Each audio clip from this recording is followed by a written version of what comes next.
नमस्कार, महाराष्ट्र जनता न्यूजमध्ये आपलं स्वागत। अहिल्यानगर जिल्ह्यातून एक मोठी बातमी समोर येते।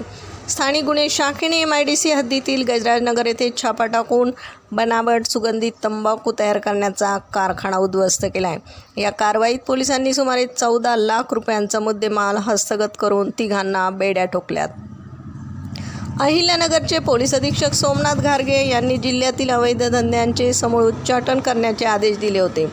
याच आदेशाची अंमलबजावणी करत असताना स्थानिक गुन्हे शाखेचे पोलीस निरीक्षक किरणकुमार कबाडी यांच्या नेतृत्वाखालील पथकाला प्राप्त माहितीनुसार गजराजनगर येथील कालीमाता मंदिराजवळ आसिफ तांबोळी हा आपल्या साथीदारांसह घरातच बनावट आणि आरोग्यास घातक अशा सुगंधित तंबाखूची निर्मिती करत होता ही बातमी समजली।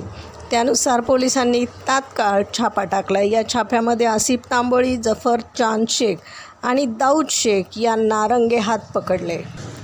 आरोपींच्या ताब्यातून 600 किलो सुगंधित तंबाखूसह जवळपास 14 लाख रुपयांचा मुद्देमाल जप्त करण्यात आला। या प्रकरणी MIDC पोलीस ठाण्यात भारतीय न्याय संहिता आणि अन्न सुरक्षा मानके अधिनियमान्वये गुन्हा दाखल करण्यात आला। पुढील तपास MIDC पोलीस करीत आहेत। अहिल्यानगर जिल्ह्यातील अशा ताज्या घडामोडींसाठी पाहत रहा महाराष्ट्र जनता न्यूज। महाराष्ट्राचा बुलंद आवाज, क्षणोक्षणी अपडेट, सत्याचा निर्भीड शोध। राजकारण असो वा समाजकारण, शेती असो वा सामान्य माणसाचे प्रश्न, वा असो क्राईम रिपोर्ट, प्रत्येक बातमीचा अचूक वेध। ताज्या बातम्या आपल्यासाठी पाहत रहा महाराष्ट्र जनता न्यूज।